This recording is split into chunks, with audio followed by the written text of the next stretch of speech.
있거나 의문이 남는다면 저는 특검 형식이든 어떤 형태로든 더 완벽한 철저한 진상규명과 그의 엄정한 책임 추궁이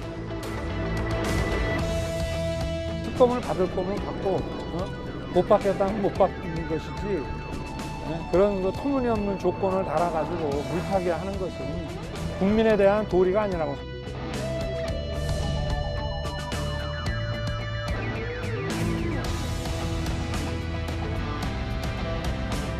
윤석열 후보가 개입되어 있는 부분을 그렇게 자신할 수 있는지 모르겠습니다. 저희는 자신 있어서 일시 국면 전환형 꼼수다. 만나자 그러는데 뭐 또 안 만나면 그거 앞뒤가 안 맞는 거 아닌가? 이중 플레이 아닌가요?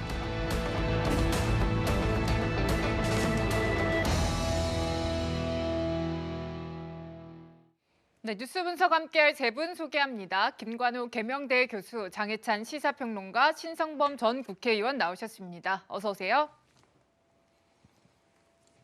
네, 특검 이야기부터 오늘 시작을 해보도록 하겠습니다. 이재명 민주당 대선 후보가 대장동 의혹과 관련해서 특검에 대해서 받을 수도 있다 이런 얘기를 해서 이 여야 기싸움이 본격화되고 있습니다. 장혜찬 평론가에게 첫 질문 던져볼까 하는데요. 민주당은 협상 논의를 피할 생각은 없다고 하면서도 이제 그러니까 여당과 만나고 싶다라는 야당의 요구에 대해서는 좀 거리를 두고 있는 듯한 모습이네요. 그러니까 전형적인 꼼수라고 평가를 할 수밖에 없겠죠. 지금 윤호중 원내대표, 송영길 대표 그리고 이재명 후보 각각의 입장이 다 다릅니다.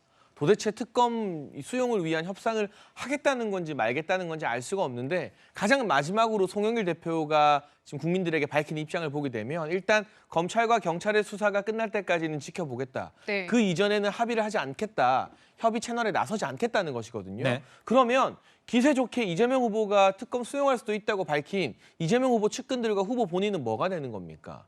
결국 국민들에게 특검 거부한다는 모습, 이 특검 거부 프레임에 빠지는 걸 피하기 위해서 돌려막기를 하고 있는 것이다라고 비판을 할 수밖에 없는 지점이고요. 지금이라도 이재명 후보 특검 수용할 수 있다, 뭐 아까 윤호중 원내대표 본인들은 당당하다, 여기에 대해서 거리낌이 없다면 이 여야 원내대표 만나는 게 결코 어려운 일이 아닙니다. 오늘 저녁에도 만날 수 있고 내일도 만날 수 있어요. 빨리 만나서 특검 이 도입에 대한 협의를 시작하면 됩니다. 그리고 민주당이 원하는 뭐 특검의 범위를 넓히자, 특검 추천권을 누가 가져가자 이런 것들은 그 여야 원내대표 협의 과정에서 이야기하면 되는데 지금은 대화 자체, 만남 자체를 거부하고 있기 때문에 국민들이 봤을 때 여당이 뭔가 꺼림칙하기 때문에 만나는 것도 피하는구나라는 생각을 더 강하게 하지 않을까 싶습니다. 네, 그러니까 특검을 하자고는 한 목소리를 내고 있지만 만나지 않고 실질적인 논의는 이뤄지지 않고 있는 상황입니다. 교수님께 여쭤볼게요. 지금 뭐 특검 추천권도 그렇고요, 시기도 그렇고 대상도 그렇고 뭐 생각이 다른 부분들이 여러 가지인데 특히 이 대상을 놓고 앞으로 좀 최대 내관이 되지 않겠느냐라는 지적들이 나와요.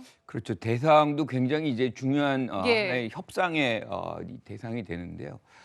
결과적으로 지금 뭐 시기적으로는 빨리 하자, 뭐 이게 이제 야당의 주장인 것인데 지금 특검이 13번 있었어요, 역사적으로. 그런데 네. 단 한 번도 실적으로 검찰의 수사가 마무리되지 않은 전에, 그 전에 시행된 적이 없습니다. 그래서 일단은 이제 구속 만기일이 이제 남욱 변호사라든가 김만배 씨의 구속 만기일이 한 열흘 정도뿐이 안 남았어요. 그러다 보니까 중간 발표가 일단 나올 것이고, 그러면 이제 그 상황을 보고서 그것이 미진하다고 하면은 이런 부분에서 이제 여야가 공감대가 형성이 되겠죠. 그러면 그때부터 사실상 뭐 이 대상이든 시기든 뭐 얘기를 충분히 할 수 있는 것이고, 여당에서는 지금 이 사건의 본질도 있지만 부산저축은행 문제 속에서 사실 이 수사가 이루어졌다 그러면 지금 대장동 문제가 발생 안 할 수도 있는 문제가 있었거든요. 그러니까 거기까지 포함이 돼야 된다. 그리고 지금 뭐 윤석열 후보의 부친 이 집이죠. 네. 이 매입건, 그다음에 이제 곽상도 의원의 50억 뭐 이런 부분까지를 포괄적으로 해야만 이 진상이 전체적으로 규명된다라고 보기 때문에 그 부분에 관해서 아마 여야가 치열하게 아마 협상으로 들어갈 공산이 있다 이렇게 봅니다. 네. 국민의힘에서는 벌써부터 검찰과 경찰의 수사 결과 미진할 것이다라고 단정 지은 것 같습니다. 뭐 판단을 하는 것 같은데요. 자, 그래서인지 벌써 특검과 관련된 추천 어떻게 할 것인지 이런 내용도 나오고 있습니다. 들어보시죠. 특검은 그렇기 때문에 즉각적으로 구성되어야 하고 특별검사의 실질적인 임명권도 여당이 가지면 안 됩니다. 야당이 갖거나 아니면 국민이 신뢰할 수 있는 그런 단체에 이관하는 것이 옳을 것입니다. 과거 국정농단 특검 당시 특별검사의 임명권을 당시 야당에서 행사했던 사례를 철저하게 준용해야 합니다. 그러니까 지금 얘기하는 건 이겁니다. 여당에서는 특검 추천권에 대해서 아예 특검 추천권 내놓지 마라, 배제하라 이렇게 얘기를 하고 있는 겁니다. 여당이 추천권을 진짜 포기할 가능성이 있을까요, 의원님? 그에 앞서서 그러니까 특검을 이야기한 대로 지금 여당 안에서도 입장 정리가 안 돼 있잖아요. 그러니까 지금 그 이재명 후보가 이야기했던 조건부라는 것은 결국은 조건을 달아서 워낙 그 특검 찬성 여론이 높으니까 그 예봉은 피해 가자, 시간을 벌자는 것 이상 이하 의미도 없는 건데 네. 지금 이준석 대표가 이야기한 건 이제 두 개 쌍특검이잖아요. 양특검을 다 하자. 그러니까 동시특검. 동시특검을 하자는 거죠. 그러니까 여당이 이야기한 고발 사주 의혹도 어제 특검하자. 그리고 대장동도 하는데 서로 교차로 하자. 그래서 대장동 특검은 야당이 야당에서 추천을 하고 추천하는 후보. 그다음에 그 고발 사주는 여당이 해라 뭐 이런 거잖아요. 근데 네. 거기에 대해서 전혀 진척이 있을 리가 없는 게 여당의 입장이 정리가 안 돼 있단 말이에요. 다시 말하면은 이걸 하겠다는 건지 안 하겠다는 건지 대장동의 당권으로도 뭐 한다는 건지 조건을 달아놓으니까 의미가 별로 없다는 생각이 들고 아시는 대로 2016년 말입니까? 그때 조성식, 박영수 특검 후보를 추천했던 게 제 기억이 맞다면 더불어민주당, 당시 국민의당의 박지원, 정의당의 노회찬 원내대표 이렇게 가지고 야당이 추천해서 그걸 박근혜 당시 대통령이 사인을 하고 그중에 박영수 특검이 출범한 거란 말이에요. 야당이 한 건 맞는 거예요, 사실상. 그렇다면은 적어도 하려 그러면은 빨리 좀 그런 식으로도 빨리 해야 된다. 근데 제가 볼 때는 이런 식으로 시간을 끌면은 2월 13일, 14일 후보 등록하고 나면 현실적으로는 특검이 물 건너가는 건 아닌가 하는 그런 걱정도 돼요. 의원님은 여당 내에서도 이 특검에 대해서 아직 입장 정리가 안 된 것 같아서 아마 단간 입장 안 특검 가기 힘들지 않을까 이렇게 생각하시는 것 같아요. 교수님은 어떻게 보세요? 입장이 정리가 돼 있죠. 뭐 입장은 확실합니다. 그러니까 검찰 수사를 보고 그것이 미진하다 그럴 때 이제 특검을 하는 건데 지금의 상황이라 그러면 아마 특검이 갈 수밖에 없어요. 그러니까 국민 여론이 굉장히 비등하기 때문에. 그런데 지금 특검이 모든 것을 해결하는 그런 만능 열쇠도 아닙니다. 왜냐하면 지금 시작한다 그래도 한 118일이 사실상 소요가 되는데 이렇다 그러면 대선이 지나서나 그 결과가 나올 수 있는 것이고 협상의 기간도 더 길어질 수가 있는 것이거든요. 그리고 우리가 과거의 어떤 특검의 결과를 본다 그러면 수사가 사실상 뭔가 진상을 규명해내지 못했던 적이 굉장히 많습니다. 그러니까 이명박 전 대통령의 BBK라든가 네. 이거 무혐의가 났었는데 나중에 10년 뒤에 보니까 사실상 그것이 다 사실로 드러나고 있잖아요. 이런 부분들이라는 것은 그만큼 특검도 모든 것을 다 해결할 수 없다는 것이고 지금 계속해서 특검을 통해 가지고 압박을 하고 특검을 안 받으면 뭔가 문제점이 있는 것처럼 얘기하는데 지금 가장 중요한 거는 수사가 진행 중이고 검찰의 수사 결과를 일단 보는 것이 가장 먼저 돼야 된다 이렇게 생각합니다. 교수님 네. 말씀도 일리는 있는데 지금 이제 검찰 수사에 대해서는 아시는 대로 당시에 그 정진상 씨하고 유동규 통화 사실이 보도되자마자 검찰 정진상 씨가 경고한다, 사법당국 경고한다 한마디 입장문 내니까 검찰에서 우리 쪽에서 나간 게 아닙니다. 앞으로 조심하겠습니다. 이게 바짝 엎드릴 정도로 수사 의지와 능력 양 측면에서 전부 다 의심을 받고 있기 때문에 저는 특검을 불가피하다, 피할 수 없을 건데 제가 볼 때는 여권에서도 알면서도 계속 끌어서 시간을 끌어서 후보 선출 등록 직전에 하면서 결국 무산시키는 구도가 아니냐 저는 그렇게 의심을 한다는 거예요. 네. 네, 자, 이 특검을 두고 여러 가지 갑론을박이 이어지고 있고요. 지금 대선이 3월 9일입니다. 얼마 크게 남지 않았어요. 그래서 이제 계속해서 나오는 얘기가 평론가님, 이 기간에 특검 과연 될 것인가? 그러니까 대선 전에 어떻게든 뭐 결론이 나와야 투표라는 유권자 입장에서 판단을 하지 않겠습니까? 그런데 그렇지 못할 가능성을 이제 걱정하는 거 아닙니까? 근데 서두르면 할 수도 있습니다. 특검이 이제 수사 준비기일 20일 그리고 수사 기간이 60일 정도인데 네. 연장하면 이제 30일이 더 추가되는 것이고요. 특검 도입하는데 시간이 오래 걸린다고 지금 많이들 걱정을 하고 있지만 그렇죠. 적어도 지금 현재 시점에서 국민 여론상 특검 도입을 강력하게 촉구하고 있는 분야는 대장동 게이트입니다. 거기와 관련해서 여당이 목리를 부리면서 이런저런 조건을 달지만 않는다면 상설특검법에 의거해서 8일이면 특검 검사를 대통령이 임명할 수가 있는 겁니다. 5일 이제 국회에서 법무부 장관의 결정에 의해서 2명을 야당이 추천하게 되면 대통령이 3일 안에 그 둘 중에 한 사람을 선발하게 되는 것이니까요. 임명하게 되는 것이니까요. 충분히 1월이나 2월 중에 수사 결과가 나올 수도 있는데 마냥 시간 끌기를 가정하고 안 될 거라고 하는 상태로 특검을 회피하는 게 저는 여당 측이 제시하는 시간 끌기 프레임이라는 생각이 들고요. 그리고 정무적으로 이 대선 이전에 특검 수사 결과가 나오건 안 나오건 상관없이 여당이 계속 시간을 끌고 대선 전에는 결과 나오기 힘들 것이다. 그리고 이런저런 조건을 하나둘 덕지덕지 붙여가면서 국민 여론이 압도적으로 높은 대장동 특검의 출발을 지연시킨다면 계속해서 국민들이 바라봤을 때는 특검을 거부하는 여당이 뭔가 좀 못 믿어온 구석, 자신감 없는 구석이 있는 것으로 보여질 여지가 있기 때문에 특검 지연 전략이 여당에게도 또 이재명 후보에게도 그렇게 정무적으로 득이 되는 전략은 아닐 거라고 생각합니다. 네, 특검 도입과 관련된 국민들의 지지 여부에 관련해서는 저희가 준비한 그 여론조사가 아직 없기 때문에 나중에 추후에 게시판을 통해서 올려드릴 수 있도록 하고요. 자, 미리 보는 특검 시간표 저희가 한번 좀 준비를 해봤습니다. 그 특검, 이전까지의 특검 얼마나 걸렸을까? 자, 보면 이렇습니다. 드루킹 특검 2018년에 이제 시작이 됐는데 17일이 소요됐습니다. 특검 임명까지. 국정농단 특검 2016년이었죠. 박용승 특검 임명까지 13일이 소요가 됐습니다. 자, 신성범 전 의원님께서 말씀하신 것처럼요, 교수님. 네.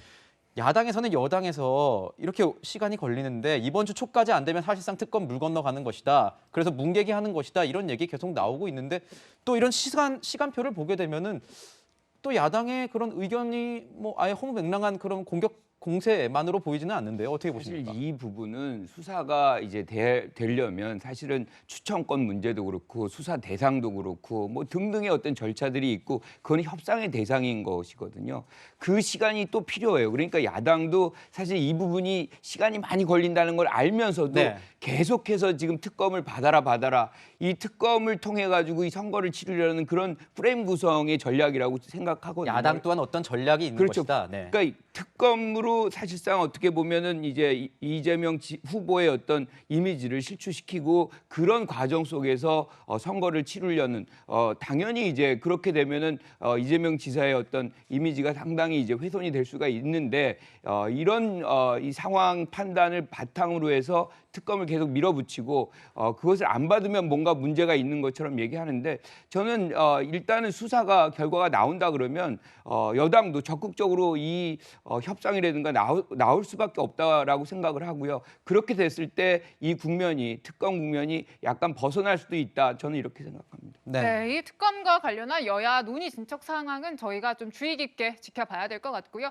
좀 바로 저희가 또 준비한 돈 얘기를 좀 해봐야 될 것 같습니다. 지금 여당에서는요, 지원금을 다시 뿌리자. 그러니까 방역지원금이라는 이름으로 내년 1월에 지급을 했으면 좋겠다라고 아주 강력히 주장을 하고 있습니다. 하지만 정부에서는 반대를 하고 있죠. 그래서요, 평론가님, 당장 예산안 심사부터 좀 걱정인 상황이에요. 파행 가능성도 얘기가 나오고요. 아니, 여당이 정부와 당정청 협의가 이렇게 안 되면 대체 국민들이 불안해서 어떻게 살라는 말인지 잘 모르겠습니다. 무턱대고 지금 발의된 이 기본소득이라고 할까요? 재난지원금 보면 최소 예산이 10조 3천억 원이고요. 1인당 50만 원씩 주자는 이해시구원 법안이 통과될 경우에는 필요한 예산이 25조 9천억입니다. 이런 10조에서 25조 가까운 돈을 쓰자는데 기재부와 협의도 안 돼 있고 홍남기 부총리 반대하고 있고 김부겸 국무총리도 난색을 표하고 있잖아요. 어떻게 하자는 겁니까? 네? 문재인 정부 계승하는 민주정부 4기를 만들겠다는 이 더불어민주당에서 문재인 정부에서 반대하는 이런 대규모 예산 퍼주기 막 밀어붙여도 되는 겁니까? 결국 차기 대통령 후보의 힘으로 이재명 후보 선대위의 힘으로 문재인 정부를 찍어 누르겠다는 그런 의도가 아니면 불가능한 어떤 이 예산으로 보여지는데 우선은 국민들 혼란스럽게 하지 마시고 돈을 준다는 건지 만다는 건지 헷갈리게 하지 마시고 좀 보이지 않는 수면 아래에서 당정청 협의부터 제대로 하시라. 홍남기 부총리랑 김부겸 총리 불러서 이재명 후보나 민주당 선대위의 주요 국회의원들이 대화라도 하고 이거 어떻게 풀어갈까 이야기하는 게 순서이지 여당끼리 내부에서도 이렇게 협의가 안 되면 앞으로 과연 국정 운영을 어떻게 하겠다는 것인지 국민의 불안이 가중될 수밖에 없고요. 지금 필요한 게 과연 전 국민에게 1인당 20만 원 더 주고 1인당 50만 원 더 주는 게 필요한 것인가 아니면 계속해서 한계 상황에 내몰렸던 자영업자들에게 긴급 구제 프로그램을 가동하는 것인가. 예를 들면 똑같은 돈을 쓰더라도 모든 국민에게 조금씩 나눠주는 것과 자영업자나 피해를 본 한계 상황의 극빈층 또는 소상공인들에게 집중적으로 지원하는 건 돈은 똑같이 써도 효과는 다를 것입니다. 지금 국민의힘이나 윤석열 후보 측에서는 후자의 주장을 하고 있는 네. 것인데 국민 대다수에게 물어봐도 지금 상황에서 내가 20만 원 더 받겠어요 하는 국민보다는 그래도 죽어가는 사람들 살리는데 돈 더 쓰자 이렇게 대답할 국민들이 저는 훨씬 더 많을 거라고 생각합니다. 네, 장해찬 정치평론가는 저희가 계속 누누이 말씀드리고 있지만 저희 윤석열 후보 캠프에서 전 특보로 활동을 했고 아마 선대위에도 포함이 되시겠죠? 네. 제가 모르죠. 그럴 거기 때문에 아마 저 시청자 여러분들께서는 발언 들으실 때 좀 유의해서 들으셨으면 좋겠고요. 자, 방금 여론조사 얘기 나왔으니까요. 저희가 준비한 추가 지원금에 관련된 여론조사 내용 한번 보고 이야기 나누도록 하겠습니다. 자, 내수 진작을 위해서 지금 추가 지원금 필요하다 32.8%, 재정에 부담을 주므로 하지 말아야 된다 60.1%입니다. 11월 5일부터 6일까지 2일 동안 TBS 조사 의뢰에서 한국사회여론조사연구소가 조사한 결과입니다. 자, 아까 말씀해 주신 대로 아직 60%에 달하는 추가 국민들 같은 경우에는 이 추가 지원금에 대해서는 부정적인 입장을 현재까지는 보이고 있는 것 같습니다. 근데 이런 상황에서요. 민주당이 전국민 일상회복 지원금, 그러니까 추가 지원금을 내년도 예산안에 편성해서 내년 1월에 지급하겠다 이런 얘기를 하고 있습니다. 그러면서 얘기가 나오는 게 초과 세수, 이 납부 유예라는 말 처음 들었는데 이 세수 납부 유예라는 이런 어떤 방식이 새롭게 떠오르고 있습니다. 어떤 내용인지 들어보시죠.